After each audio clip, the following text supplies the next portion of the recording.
hewan namanya cicak itu aja. Iya. Yeah. Cicak itu hewan yang tidak bisa terbang, tapi makanannya itu adalah lalat. Ya. Dan selalu dapat ya. Lalat itu terbang kan? Iya. Lucu kan? Sesuatu yang merambat di dinding tapi tidak bisa terbang. Allah berikan rezeki makanannya itu sesuatu yang terbang. Harusnya logikanya susah ya, logikanya susah ya.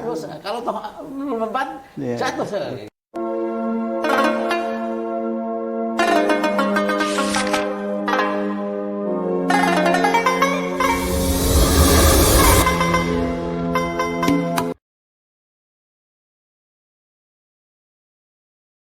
Assalamualaikum warahmatullahi wabarakatuh. Waalaikumsalam warahmatullahi wabarakatuh. Pemirsa, kita berjumpa kembali di podcast Bincang Ulama di Majelis Ulama Indonesia Kota Depok. Insya Allah hari ini kita hadirkan narasumber kita, yaitu Kiai Jasim Hamidi. Insya Allah beliau adalah salah satu ketua bidang di Majelis Ulama Indonesia Kota Depok. Assalamualaikum Pak Kiai. Waalaikumsalam. Sehat, Mas Andri. Alhamdulillah sehat. Masya Allah. Ya pemirsa, hari ini kita akan membahas satu tema yang sangat menarik. Senang dan tenang dambaan setiap orang. Nanti kita akan tanyakan, tapi sebelumnya kita berikan kesempatan untuk menyapa dulu kepada pemirsa. Silakan Kiai. Assalamualaikum warahmatullahi wabarakatuh. Waalaikumsalam warahmatullahi wabarakatuh. Alhamdulillah wa syukurillah wassalatu wassalamu ala rasulillah Sayyidina Muhammad ibn Abdullah wa ala alihi wa sahbihi wa mawalah. Rabbi syrah li sadri wa yassir li amri wa hlul uqdatan min lisani yafqahu qawli amma ba'du. Pemirsa podcast TV MUI Kota Depok di mana saja berada, salam kenal, salam hangat dari gedung MUI Kota Depok. Ya, terima kasih Kiai. Ya, pemirsa sudah kenal ya. Ini adalah guru saya juga yang mulia, luar biasa beliau. Beliau adalah seorang ahli dalam bidang agama. Tentunya beliau banyak ceramah-ceramah di mana-mana. Dan hari ini kita hadirkan di podcast di Majelis Ulama Indonesia Kota Depok. Tema senang dan tenang dambaan setiap orang. Nah, saya mau tanya sama Kiai ini. Artinya senang, kemudian mencapai tenang itu seperti apa? Rumusnya seperti apa, Kiai? Silakan, Kiai. Yang namanya senang itu hampir setiap orang hidup di dunia ini semuanya tujuannya diantaranya adalah kesenangan. Kesenangan, gitu. Ya. Kesenangan. Dalam bahasa Arab itu biasa disebut surur. Iya. Surur, kesenangan. Kesenangan ini dari anak-anak, orang dewasa, sampai orang tua, semuanya mengejar kesenangan. Nah, hidup ini, misalnya saja anak-anak kecil gitu kan. Iya. Kenapa anak kecil itu bermain? Karena yang dicari adalah kesenangan. Anak kecil senang hal-hal yang sifatnya hissi, hal-hal yang sifatnya indrawi. Misalnya dikasih permen, dikasih uang saku, itu sangat senang sekali hal-hal yang sifatnya hissi. Jadi semua manusia itu kecil, dewasa sampai orang tua, hakikatnya ya bagaimana menggapai kesenangan itu.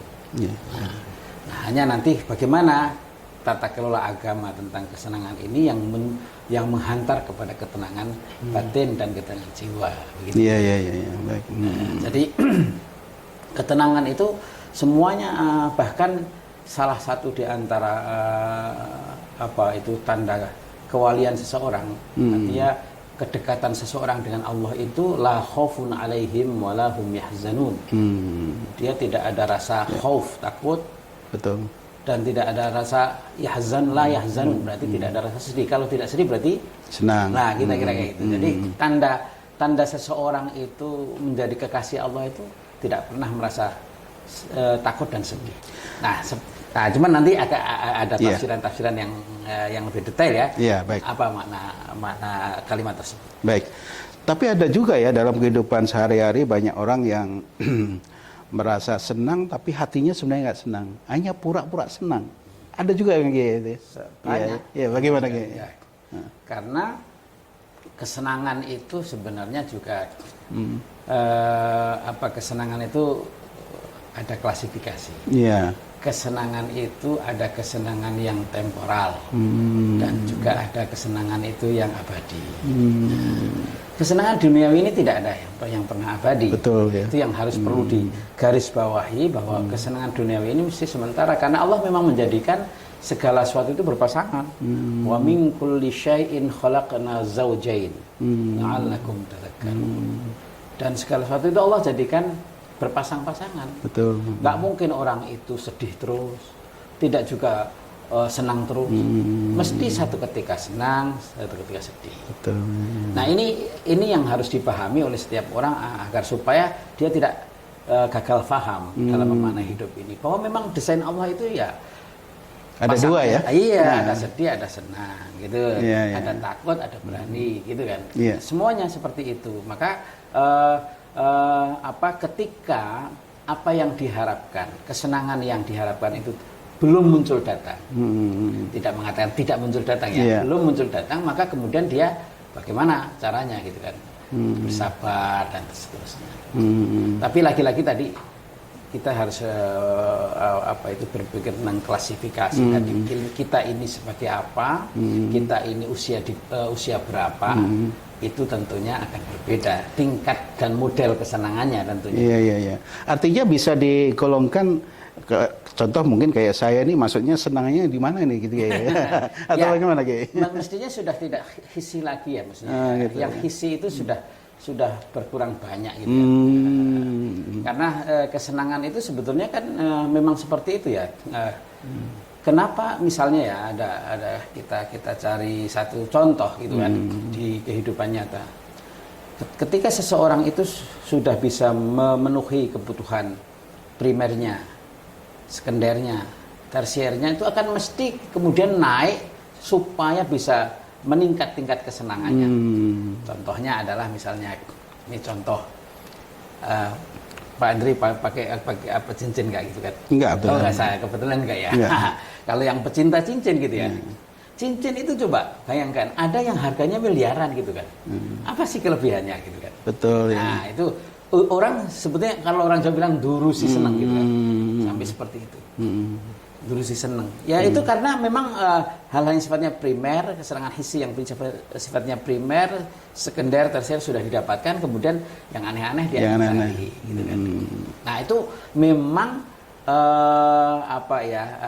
rata-rata manusia seperti itu. Tapi itu artinya kan masuk dalam kesenangan sementara ya, Ki? Ya nggak permanen. Tidak. Nah kalau menurut agama, Ki, ya karena kita ini dialog dengan ulama nih ya pemirsa. Jadi bagaimana yang namanya senang, hidup senang dan tenang dalam versi agama, Ki? Ya, ini ya. Jadi kalau seseorang itu mencari kesenangan itu yang sifatnya hissi semata, maka mesti akan jatuh kepada hal-hal yang sifatnya membosankan. Membosankan. Rumah baru, mobil baru, ketika 1, 2, 3, 1 tahun itu masih terasa baru. Tapi kalau sudah 5 tahun, pengen ganti. Jadi itu seperti itu. Yang sifatnya hisi ini tidak akan pernah memberikan kepuasan hakiki. Kepuasan saat itu tidak akan pernah. Karena memang yang tadinya baru itu akan disusul oleh baru yang lain, sehingga yang tadinya baru menjadi qadim, menjadi lama gitu kan. Menjadi out of date gitu kan. Nah, ini persoalan Pak Menteri. Jadi kita kalau itu anak-anak kecil atau remaja masih bisa kemudian kita toleransi. Itu ya. Jadi usia menurut saya. Kenapa di dalam agama itu juga bicara soal usia. Kenapa Kanjeng Nabi itu nikahnya 25 tahun tapi diangkatnya menjadi Nabi 40 tahun. Nah itu kita harus tahu kenapa kemudian angka-angka ini menjadi penting. Karena tingkat kematangan seseorang itu sejatinya di usia 40 tahun. Usia itu. Ya. Kalau 40 tahun masih bandel. Artinya itu adalah hal-hal sifatnya hisi tadi ya. Artinya itu masuk golongan dia gitu. Anak-anak sama masuk gitu. Jadi intinya adalah klasifikasi. Kita itu kalau usianya ya masih remaja ya wajar aja pengen motor baru, kan? Betul. Karena demi kesenangan kemudian ya dia rela ini dan itu lah gitu kan. Iya. Baik, Kiai. Mungkin pemirsa ini untuk edukasi, ya, untuk pembelajaran untuk para umat tuh bagaimana biar hidup bisa senang, bisa tenang di dunia dan insya Allah sampai di akhirat, Kiai. Kesenangan di dunia ini kalau yang sifatnya hissi bendawi tadi, Iya. maka kemudian itu akan berlaku hukum apa itu rusak ya istilahnya, berlaku hukum rusak. Dan sifatnya sementara ya itu ya. Sifatnya sementara. Yang abadi adalah hal-hal yang sifatnya ghairul hissi. Maka kalau kemudian agama menghancurkan bagaimana kita ini mencari kebahagiaan, kesenangan dan kebahagiaan itu yang sifatnya ghairul hissi. Nah, ghairul hissi yang tidak indrawi itu seperti apa? Hal-hal yang berkaitan dengan spiritualitas. Gitu kan. Memang tidak mudah karena itu sifatnya tidak hissi, tidak nampak mata, ya, gitu kelihatan. kan, tidak nampak mata. Contoh kecil Pak Andri, misalnya begini, kalau minuman kita direbut anak-anak, ketika kita remaja mesti kita marah. Iya. Tapi kalau itu ada orang tua, minumannya tiba-tiba direbut cucunya, diminum cucunya.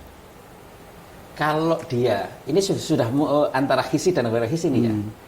Kalau dia masih marah, berarti orientasinya masih indrawi sifatnya. Masih hisi tadi.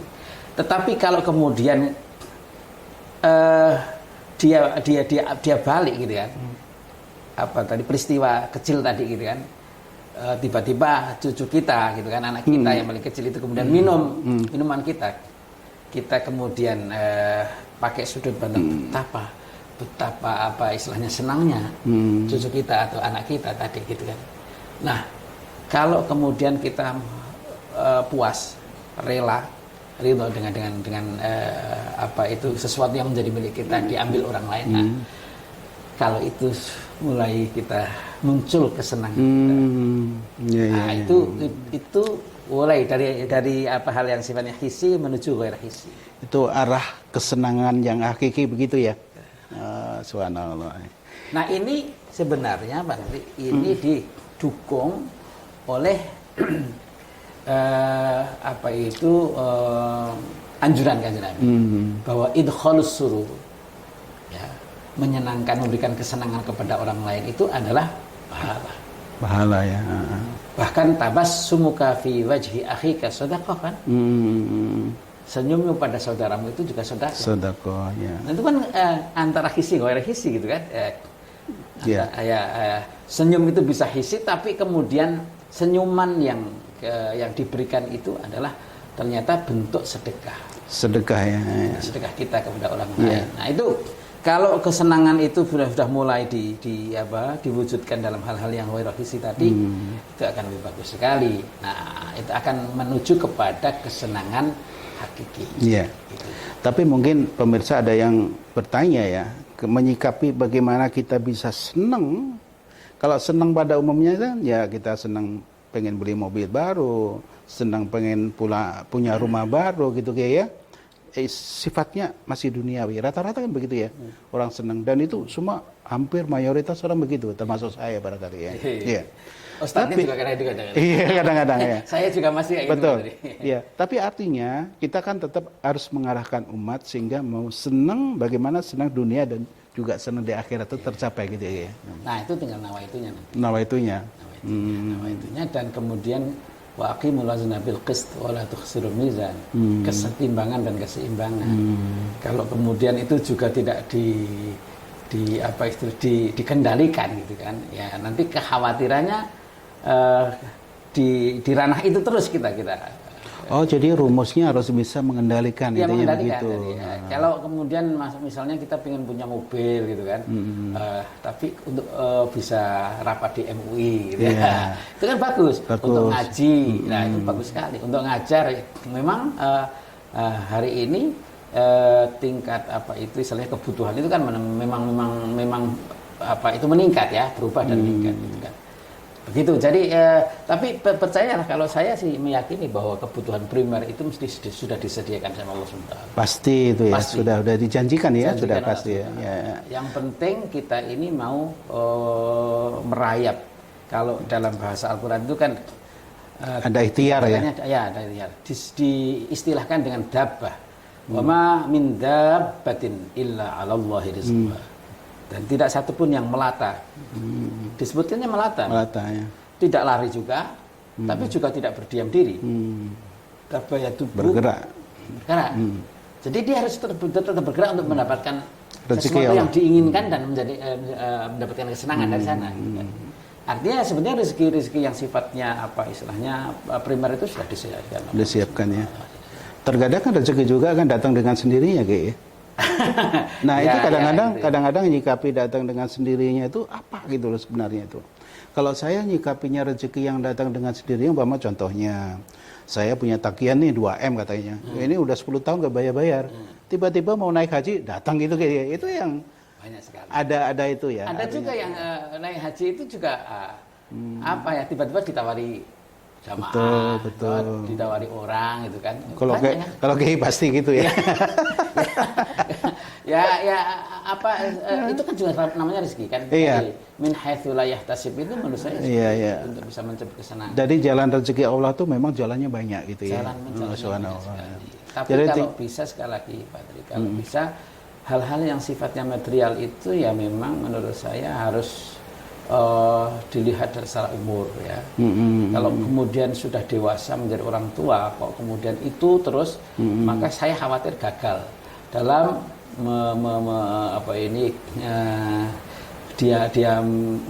melihat kehidupan ini, kehidupan dunia yang hanya sementara ini juga gitu kan. Iya, baik. Gitu. Trik terakhir Kiai. Jadi orang kalau kita mengacu pada umur itu orang baru istiqomah itu harusnya 40 tahun Kiai ya. Ya, itu Harusnya ya. Kalau Kalau secara syariat seperti itu ya Kiai, kayak Rasulullah jadi Nabi kan 40 tahun kan itu ya. Nah, kalau orang 40 tahun belum berubah sifatnya, masih kekanak-kanakan, masih macam-macam, itu artinya memang jalannya dia mau jalan pasti dipastikan jalan nggak benar gitu ya Kiai. Nah, tidak ada kata kepastian. tidak ada kepastian ya. Hanya pukul rata ya. Oh gitu. Pukul rata statistik. Nah, Karena artinya gini maksud saya dia. Apa konsep yang paling real untuk umat ya sehingga bisa mengarah ke situ kayaknya? ya kemudian bagi umat itu artinya dia memang harus dibekali ilmu dulu lah ya. Ilmu. Ya, ilmu kan penting. Jadi betul. kalau tidak punya ilmu bagaimana dia akan mencanangkan Betul, kehidupannya ya. gitu kan. Jadi dia punya ilmu dulu. Ilmu tentang tata kelola kehidupannya sendiri gitu kan. Sampai kemudian dia mencanangkan usia 40 tahun itu saya harusnya sudah mulai orientasi ruhaniyah, Betul. orientasi spiritual itu harus lebih dominan gitu loh. Jadi tidak lepas dari keimanan juga tentunya Iya, Kiai. keimanan itu juga kan akan muncul juga dari ilmu juga. Ah. Jadi Majelis Ulama Indonesia itu kan majelisnya para orang punya ilmu mestinya Betul. gitu kan. Jadi siapa saja boleh ngaji lah. Gitu Betul, kan. ya, Ngaji. ya. Termasuk hal-hal yang sifatnya praktis, hal-hal yang sifatnya pemikiran itu semuanya harus ngajikan supaya ya tadi tidak gagal paham ya. Banyak yang gagal paham. Iya. Ya kemarin kan masih ingat Pak Andri, di MUI sini ini Kota Depok ini ada orang yang bertanya tentang di MUI itu tentang pernikahan. Usia sampai sudah 36 tahun belum nikah. Iya. Kenapa kita tanya? Kenapa belum nikah? Bapak ibu saya sudah meninggal. Saya bingung untuk mencari wali. Ya Allah. Dari padahal dia laki-laki. Iya. Loh, Bingung ya karena nggak punya ilmu ya. karena nggak- Maka kemudian kalau MUI membuka diri gitu kan, konsultasi siapa saja boleh konsultasi di sini, gitu kan. Iya. Ya Baik. kalau belum ada jawabannya nanti musyawarahkan. Tidak bisa di tingkat Depok nanti dibawa ke Jawa Barat sampai ke pusat begitu caranya kan? Tingkat pusat ya. Ya gampang saja, nggak usah Gampang terlalu ya. dipersulit hidup Iya, itu. iya, iya. Karena kadang kita mempersulit diri artinya sulit. Jadi kalau Baik. saya senang sekali kalau MUI ini menjadi tempat konsultasi khususnya warga Depok. Masya Allah. Masya Allah. Masya Allah. Iya. Nah, itu tentang kesenangan. Nah, kesenangan ini tentunya bagaimana menuju kepada itmi'nanul qalb. Iya. Nah, itu lebih dalam lagi itu. Itu yang utama ya justru Nah, ya. itu yang utama. Masya Karena Allah. kesenangan ada yang sementara tadi kan, Iya. temporal tadi. Nah, kalau kesenangan yang kemudian tidak menuju kepada itminanul qalb, bisa. Kan albirru apa itu? Matma'anna fil qalb. Wal ismu mahaka fil qalb itu kan. Kebaikan itu yang memberikan ketenangan di dalam jiwa kita, dalam hati kita. Sementara dosa itu adalah sesuatu yang apa ya, yang membuat carut marutnya pikiran kita, hati kita. Jadi berarti kalau ada kebaikan kok kemudian tidak atau tepatnya itu dirasa kebaikan tapi kok membawa ketidaktenangan, nah, itu dipertanyakan. Pertanyakan ya. Atau kesenangan, Berarti kesenangan kok pada akhirnya kok jadi tidak tenang. ada apa gitu ya? Ya baik ya, terima kasih. Ya pemirsa, jadi kalau Anda pengen tenang bisa datang ke Majelis Ulama Indonesia Kota Depok, ketemu sama Pak Kiai Haji Jasim Hamidi. Insya Allah nanti akan ditenangkan hidupnya gitu ya. Mungkin yang terakhir Kiai, silakan Kiai. Ketenangan jiwa itu sebenarnya semua dampak manusia, tapi rata-rata orang itu berhenti sampai pada kesenangan, bukan pada ketenangan jiwa. Nah, ketenangan jiwa itu bisa didapati melalui ala bidzikrillah tatmainnul qulub. Itu rumus Al-Qur'an ya. Dengan ingat kepada Allah, maka kemudian hakikatnya hati ini bisa menjadi tenang. Tatmainnul qulub. Kemudian orang tenang itu juga ketika menghadapi sesuatu tidak gerusah-gerusuh. Orang bisa tenang hidupnya itu ketika kemudian dia bisa qanaah dengan apa yang diterima, yang didapatkan. Hari ini dapatnya mensyukuri 200, hari ini besok dapatnya 1 juta. Bersyukur ya. Bersyukur saja. Terus dijalani saja, disyukuri. Kalau kemudian qanaah dan bersyukur ini dua hal yang harus diterapkan supaya itminanul qalbi itu muncul gitu kan. Kita punya falsafah berkaca cermin dengan ini hewan namanya cicak itu aja. Gitu. Cicak itu hewan yang tidak bisa terbang. Tapi makanannya itu adalah lalat, ya. Dan selalu dapat ya. Lalat itu terbang kan? Lucu kan? Sesuatu yang merambat di dinding tapi tidak bisa terbang. Allah berikan rezeki makanannya itu sesuatu yang terbang. Harusnya logikanya susah ya, logikanya susah ya. Kalau toh melompat jatuh. Tapi itulah kemudian yang Allah berikan. Itu memberikan rangsangan, memberikan pelajaran ibrah bagi kita sebagai manusia yang mukallaf ini. Kita belajar dong. Ya baik ya. Artinya itu rezeki sebenarnya udah pasti, tinggal kita ikhtiar, dan itu insya Allah semua rezeki dijamin sama Allah. Tidak usah gerusa-gerusu, tidak usah ngoyo, tapi tetap harus bergerak seperti yang tadi diibaratkan seperti apa itu tadi? Dabah itu sesuatu yang melata. Iya, melata. Ya, baik. Terima kasih. Ya, pemirsa, terima kasih perjumpaan kita hari ini dengan Kiai Jasim Hamidi. Insya Allah kita berjumpa lagi di episode berikutnya. Semoga ini bermanfaat, kurang lebihnya mohon maaf lahir batin. Assalamualaikum warahmatullahi wabarakatuh.